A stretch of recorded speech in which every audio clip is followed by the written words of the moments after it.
My name is Ben Reed, and I am a co-founder and the CEO of Mercha.com.au.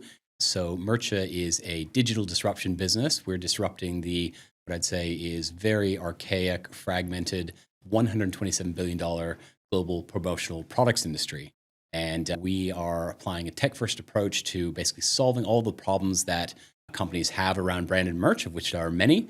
And we are kind of at step one now. We're just about to step into step two, where we're basically creating physical brand and culture infrastructure. What is this going to do? Is whatever activity or implementation we're taking on, how is it going to make our customers' lives easier? Is it going to help us generate more revenue? Is it going to help reduce cost of doing business?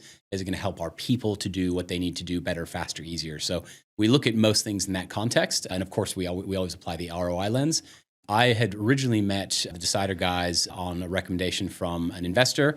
I probably have a more bullish and optimistic view of AI and what it can achieve. And I'm not a big fan of putting in just simple band-aids to things. I like to look at things kind of more holistically. And that was really one of the things that attracted me to Decidr up front is, from the start, they're kind of looking at how is the Decidr OS going to help companies become AI first. That to me was very refreshing. Hadn't seen that before, and it's been a fun journey. I think it's easy to get overwhelmed by the idea of what AI could be.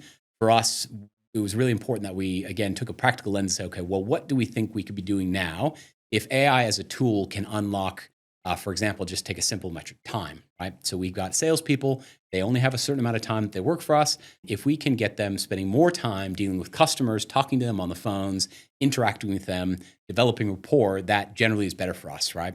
And so we honed in on one specific piece, which is generating proposals. Because of our more complex pricing structure, minimum order quantities, we have a very large product suite. It takes a bit of time for our salespeople and our customer success people to create proposals. So we kind of honed in on that and said, look, if we could take it from an hour, or in some cases 2 hours to create a custom proposal, and we can whittle that down 10%, 20%, 50%, that unlocks a huge amount of time for our salespeople to then go and spend more time having meaningful conversations. We've got this idea within our business called inch wide, mile deep, where we really try to focus quite deeply on specific things. And I think it's been really important for us to have a very discrete, tightly defined scope to then go and work through with Decidr. So we started with this quite tightly defined scope. And we then started, in the beginning, it was myself, Ben Wade, and Ben Sharp sitting in a room with Duncan and trying to pull out tacit knowledge out of my brain about how the business functions. And it was a little more high level. They started to understand our process and how we generate proposals. We got to the point where we were comfortable with the overarching view of how we create proposals. We have one human who's responsible for making the first contact point with new customer leads. He has to spend a certain amount of time creating custom proposals. If we could take the amount of time he spends doing that, let's say it's 50% of his time today, if we could take it down to 20% of his time, that's a whole chunk more time he can use interacting with customers. That means he can either have deeper, more meaningful conversations. He can talk to more humans, which is really probably what will gauge the ROI on is if he was able to generate proposals for 50 customers, for example, in a month, if he can now generate proposals for 100 and still contact every lead in 15 minutes or less, that is a huge productivity leap, right? So that's a very simple way for us to say this is a very simple ROI to quantify. Another example of a place that we would like to automate more is just around the processing of invoices, as an example, right? So we get hundreds and hundreds of invoices every month, sometimes thousands, right?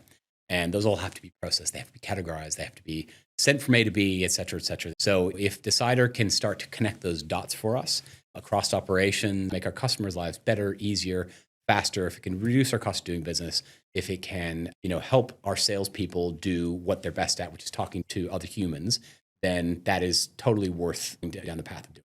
Whoever you choose to partner with, you choose a partner that is open and willing to listen, help, work with you, work through the problems that are specific to your business in the context of the bigger picture.